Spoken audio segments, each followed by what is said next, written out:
وطن وطن وطن وطن د ګرانو هیوادوالو د ځان او مال ساتنه زموږ ملي دنده ده. وطن وطن وطن وطن وطن وطن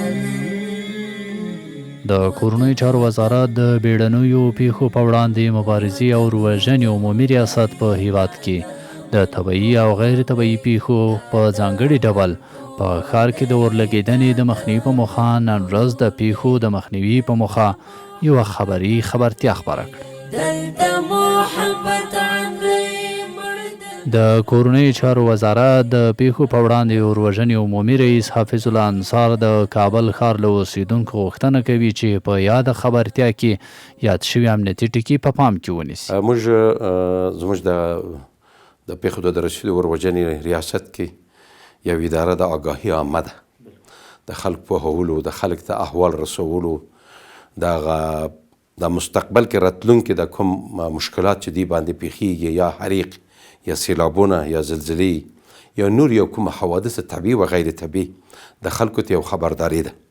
موږ مخکې هم کوشش کړی دی د پوهنتونو د لارې یا د مکتبونو د لارې یا د سکتورهای خصوصي او دولتي زموږ ملګري ګرځي. دغه کوم شی چې ما اوس وویلي، دغه همکاري خلکو نه موږ غواړو. د باید بیداري نه کار واخلي، په خپل وخت زمان سره تماس، آلارم اطفاء اورېدو، په لاره خوشي کېدو یا په هر حوادثو کې دې وس نه رسېږي، بیا زر تر زر اول ور موږ ته خبر ورکول، یو ښه پیرداران، ښه محافظتونه د خپل ځایونو کې ساتل، او دغه د خلکو نه موږ همکاري غواړو. ګران افغانستان وطن څومره قسم سور دی، دا د امن کور دی.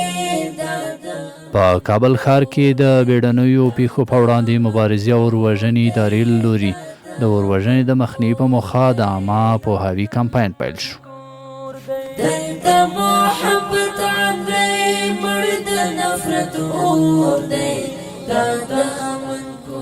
د دې ادارې کارکوونکي په کابل ښار کې د عامه پوهاوی پاڼې وویشلې. قسمی که مشاهده میکنید امروز تیم مسلکی خود چندین بار هاست که به خاطر جلوگیری از حریق حوادث‌های طبیعی و غیر طبیعی ما در شهر کابل در کارکنی در تمام ولایت فعالیت‌های خود انجام دادیم. خودم شخصا بار دوم است که در این برنامه حضور دارم. ما لیسه مریم اینجا حضور داریم و بروشورهای ابلاغیه فایوی را به مردم توضیح می‌نماییم.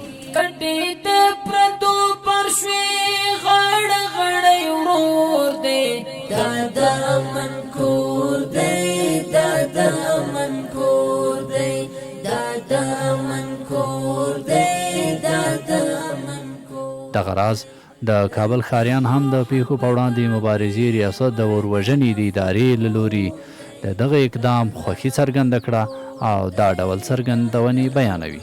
ما تیم طفای خیرخانه بر خصوص خیرخانه تشکری زیاد فراوان میکنیم، خاطر اینکه که تقریبا یک ماه پیش یا 25 روز پیش همین مسایه ما خوب آتش سوزی فوق‌العاده شد که دکان جور نماند، یک دکان جور نماند، فعلا جور شده و منتها تیم طفای کابل سر وقت رسید، سایه را گل کرد و ازشان تشکری میکنیم و یک کارت بر مملو داد، کارت شماره عاجز طفای است و 101 رایگان است. از تشکری میکنیم، به ما بسیار کمک میکنه. تشکر از اطفایه، از کلان دولت باید بگویم، خصوصا بیادر از قماندانه 101 قماندانی امنیه، یعنی کارت‌ها را برای ما تازه داده، شماره قماندانی خود اطفایه است، دیگه از 101 پلیس.